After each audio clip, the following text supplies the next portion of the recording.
Na parte 3 nós vamos ver aí a metáfora do leão. Provérbios 22, 13, 26, 13. 22, 13 nós lemos, vamos ver os 26, 13 para complementar aí a nossa leitura. Diz assim: diz o preguiçoso, um leão está no caminho, um leão está nas ruas. Como a porta gira nos seus gonzos, assim o preguiçoso na sua cama. O preguiçoso esconde a sua mão ao seio e cansa-se até de torná-la à sua boca.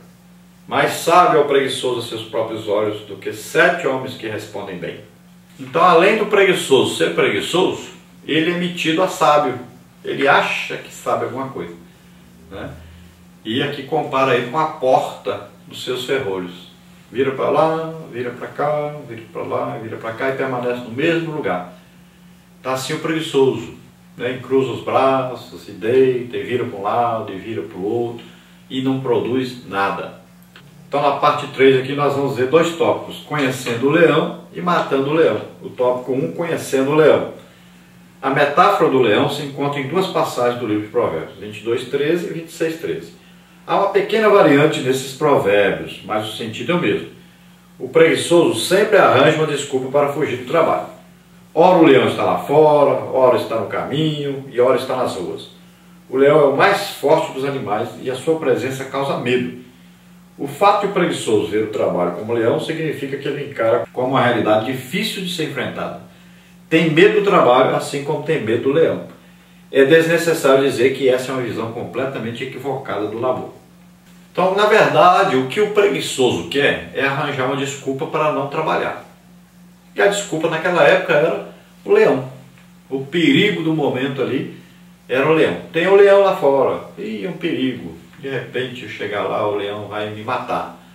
Então, eu não vou lá fora, não vou trabalhar. Porque o lagar geralmente ficava num lugar, não é perto da residência, ficava mais longe um pouquinho e tinha um perigo do leão atacar quando a pessoa estava ali trabalhando, né, na roça ou no lagar amassando uvas. Então chegava um leão e atacava a pessoa. Então, era um perigo, tinha que ter sempre alguém vigiando. Então o preguiçoso tinha essa desculpa: não vou lá não, vou lá fora não, porque pode ter um leão lá. Na verdade ele não queria trabalhar, né? Então aqui esse leão tem o significado de coisa que vai fazer com que a pessoa tenha que enfrentar uma situação, tenha que trabalhar, produzir. Então, como ele não quer, a desculpa é esse leão imaginário. Hoje nós temos aí várias pessoas que dizem: não vou trabalhar não, está muito perigoso andar na rua, tem muito ladrão, muito assalto aí, né, acidentes. E ele: não posso sair de casa não vou trabalhar não. Hoje também nós temos no campo pessoas que não querem mais saber trabalhar. Você encontra pessoas: não, recebo aí do governo um dinheirozinho, né, que comprou meu voto aí e vai continuar comprando. Enquanto tiver esse dinheirinho fácil, vou trabalhar mais não. Quando encontra alguém querendo trabalhar, ele fala: não, eu trabalho agora só na terça, quarta e quinta. Nos outros dias estou de folga, estou com a família, aproveitando a vida. Então é um incentivo à preguiça, à falta de produção, ao empobrecimento. Mas o que enriquece um país, o que faz um país prosperar é o trabalho. Pode ver países que enfrentaram grandes guerras, quebraram, não tinha mais nada, e hoje são ricos, né? Por quê? Porque foram trabalhar unidos em prol do seu país, em prol do seu futuro e dos seus filhos. Então se uniram trabalhando.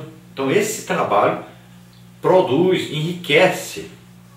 Então as pessoas têm que pensar em trabalhar sempre e não em administrar aí uma pobreza. Serão sempre pobres e cada dia mais pobres. Então se existe um leão lá fora, se essa é a desculpa, enfrente o leão. Então peça a Deus ajuda. Eu preciso enfrentar esse leão, Senhor. Eu me lembro aqui do Sansão, que enfrentou o leão. Eu lembro do Davi, que enfrentou o leão. Então, e venceram, porque estavam contigo, com a sua força neles. Então, eu quero enfrentar esse leão, essa preguiça, essa falta de ânimo. Eu quero enfrentar e não vou dar desculpa mais, eu vou trabalhar. É isso que se deve fazer. Vamos ver então o tópico 2 aí, matando o leão. Há alguns provérbios populares que expressam um sentido semelhante aos provérbios estudados acima. Por exemplo, A vida é dura para quem é mole. Outro exemplo, matando um leão por dia. Tais ditos populares revelam que a vida pode ser difícil, dura, mas tem que ser enfrentada. Não adianta ficar com medo do leão. O pastor Matthew Henry observa que esse leão é fruto da imaginação do preguiçoso e só serve para reforçar sua inércia. Se há um leão lá fora, é o leão do qual falou o apóstolo Pedro, e ele está rugindo em busca de quem possa devorar. 1 Pedro 5,8. O preguiçoso será a sua principal presa. Então é preciso acordar, é preciso de repente a pessoa resolver enfrentar essa situação e deixar a preguiça, deixar a inércia, deixar o ócio, né, e começar a trabalhar. Tem que produzir. Todo ser humano precisa produzir, precisa fazer alguma coisa. Mesmo você que já está aposentado, comece a produzir alguma coisa, a fazer alguma coisa. Ocupe a sua mente fazendo alguma coisa, né, construindo alguma coisa, produzindo de qualquer maneira alguma coisa. É importante o ser humano estar sempre produzindo para que ele sobreviva, para que ele fique feliz, ele se sinta em paz. Sempre procure produzir também no reino de Deus, nunca apenas no reino material, mas ao mesmo tempo produza alguma coisa no reino de Deus, no reino espiritual. Faça a obra de Deus, esteja ocupado sempre fazendo alguma coisa profissionalmente, mas também fazendo alguma coisa na obra de Deus. Produza, sempre esteja produzindo e você será feliz. Se você não fizer isso, o que vai acontecer? Então, esse leão que você tanto imaginou, ele estará vivo na sua mente.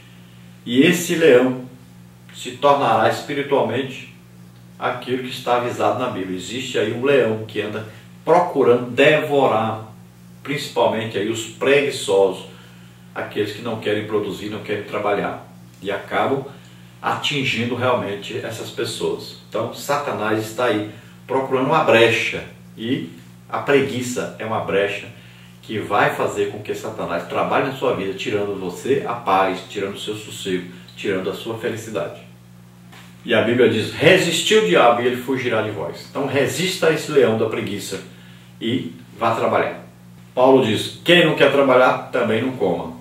Veja só, a Bíblia orienta que você deve trabalhar. Quando Deus colocou o homem na terra, ele já disse: você vai guardar o jardim e vai cultivá-lo. Duas coisas. Então ele estará trabalhando. Tanto estará trabalhando materialmente, cultivando o jardim, como estará trabalhando espiritualmente, guardando o jardim, para Satanás não entrar. Então, sempre o homem foi advertido por Deus e incentivado por Deus a trabalhar. Jesus era conhecido como carpinteiro, filho do carpinteiro e como carpinteiro. Assim que José faleceu, nós vamos ver que Jesus começou a ser o carpinteiro, conhecido como carpinteiro, aquele que trabalhava.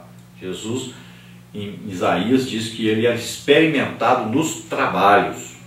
O apóstolo Paulo foi um homem trabalhador, fazia tendas, né? Então nós vamos ver o exemplo aí, sempre exemplo de pessoas que trabalhavam, pessoas que não ficavam aí na preguiça, na ociosidade. Parte 4 aí, o trabalho é a metáfora dos espinheiros. Então Provérbios 24, 30 a 34. Tópico 1, trabalho, prosperidade e espiritualidade. Tópico 2, trabalho, ócio e lazer. Então tópico 1, trabalho, prosperidade e espiritualidade. Já vimos que o trabalho possui também uma dimensão espiritual. Provérbios 3, 9. Isso vai de encontro àquilo que pensa o senso comum acerca do trabalho. A ideia que ficou associada ao trabalho é a de que ele é algo meramente material e totalmente destituído de valor espiritual. Mas não é assim que pensa o sábio. Provérbios 24, 30. Quando ele viu o campo do preguiçoso totalmente abandonado, cheio de espinheiros, a primeira sensação que teve foi de um homem falto de entendimento. Então o trabalho não é apenas uma coisa material, física, mas uma coisa espiritual também. Uma coisa que vem de Deus. Deus colocou no coração do homem esse desejo pelo trabalho, esse desejo de produzir alguma coisa, de crescer, né? O homem tem sempre esse desejo de possuir mais alguma coisa, de ter mais alguma coisa, né? Nós vemos hoje que as mulheres principalmente têm o desejo de ter uma casa, e quando tem uma casa tem o desejo de ter uma casa melhor. O homem sempre tem um desejo de ter um carro, e quando tem um carro deseja ter um carro melhor. Então é um desejo que Deus colocou no homem de sempre estar crescendo, desenvolvendo-se. Então está sempre melhorando a sua condição material. Isso é Deus que colocou já no coração do homem, para que ele pudesse sempre estar trabalhando, estivesse sempre em atividade, produzindo alguma coisa. É interessante observarmos que no hebraico essa expressão vem carregada de valores espirituais. A palavra hebraica usada para entendimento é lebe, significando coração, entendimento e mente. Então o sábio, quando passa pelo campo e vê que está tudo acabado, o mato cobrindo, né? Tudo destruído, então não há produção, ele fala, esse homem aí, dono desse campo, não tem entendimento, não tem sabedoria. Então ele não tem o quê? Não tem Deus. Ele não sabe nada de nada. Nem das coisas materiais, nem das coisas espirituais. Não tem conhecimento nem humano e nem espiritual. É um homem falto de entendimento. A ideia então é mostrar o que há no interior do homem, a espiritualidade. Andrew Bowley, especialista em hebraico bíblico, destaca que esse vocábulo é usado para indicar as funções imateriais da personalidade humana. Portanto, o trabalho é algo extremamente espiritual. Ninguém será menos crente porque trabalha. Aliás, a verdade é justamente o contrário. Veja Efésios 4:28, 2 Tessalonicenses 3:10. Então veja bem, quando a pessoa é preguiçosa, não quer trabalhar, indica que ele, além de estar com preguiça, ele também está sem comunhão com Deus. É isso. Não existe alguém que está em plena comunhão com Deus que não esteja produzindo. Por quê? O Espírito Santo, gente, ele nos dá uma força, uma alegria que nos faz sempre estar produzindo alguma coisa, estar fazendo alguma coisa. Quanto mais cheio do Espírito Santo a pessoa é, mais ele quer trabalhar. Pode prestar atenção nisso. Você vai ver que é assim que funciona. O Espírito Santo não para no tempo, não fica parado, não fica estático. O Espírito Santo está sempre produzindo, fazendo alguma coisa. Então, se você está num lugar onde existe um avivamento, pode ver que as pessoas estão orando, estão jejuando, estão lendo a Bíblia, estão evangelizando, ganhando almas, estão orando pelas pessoas ser curadas, estão expulsando demônios. Então, existe um trabalho presente aí. A presença de Deus na vida do crente faz com que ele esteja sempre produzindo, esteja em atividade.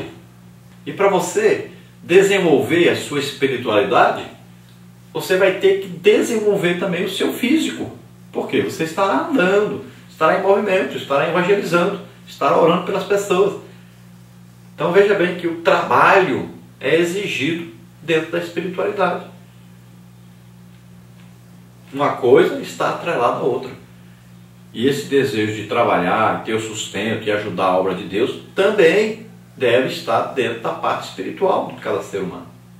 Tópico 2, trabalho, ócio e lazer. A análise do sábio sobre a inércia do preguiçoso, que favoreceu o nascimento de espinheiros dentro da plantação, é uma forma de ironizar o ócio dele. Provérbios 24, 33, 34. Não dá para prosperar mantendo-se de braços cruzados, e muito menos ficando eternamente em repouso. É preciso se mexer. Todavia, esse é apenas um aspecto da questão, pois quem trabalha precisa de descanso e também de lazer. Deus criou o princípio do descanso semanal, Gênesis 2:2. Precisamos, inclusive, de tempo livre para estarmos a sós com Deus e com a nossa família. Então não dá para a pessoa desenvolver, crescer, ser feliz, se não estiver produzindo, não estiver trabalhando. Agora é evidente, a pessoa não vai trabalhar como um escravo, feito doido, sem ter aí os momentos, né, de lazer, um momento com a sua família, um momento com Deus. Então a pessoa deve reservar sempre. Por exemplo, todo ser humano, todo crente deve se levantar mais cedo um pouco, ter um momento a sós com Deus, né? Aquilo que Jesus disse, entra para dentro do teu quarto, fecha a porta, conversa com teu pai em secreto, ele te recompensará publicamente. Então, você deve ter esse momento de oração, de conversar com Deus, de orar, de interceder pela sua família, interceder pelos missionários, né? Pelos países. Então, você deve ter sempre esse tempo reservado para Deus. Você deve ter o tempo reservado para também participar dos cultos, de fazer a obra de Deus. Você tem a obrigação também, em segundo lugar, de ter tempo para a sua família. Você tem que ter essa comunhão com a sua família, de manter o diálogo com a sua família e estar sempre orientando a sua família.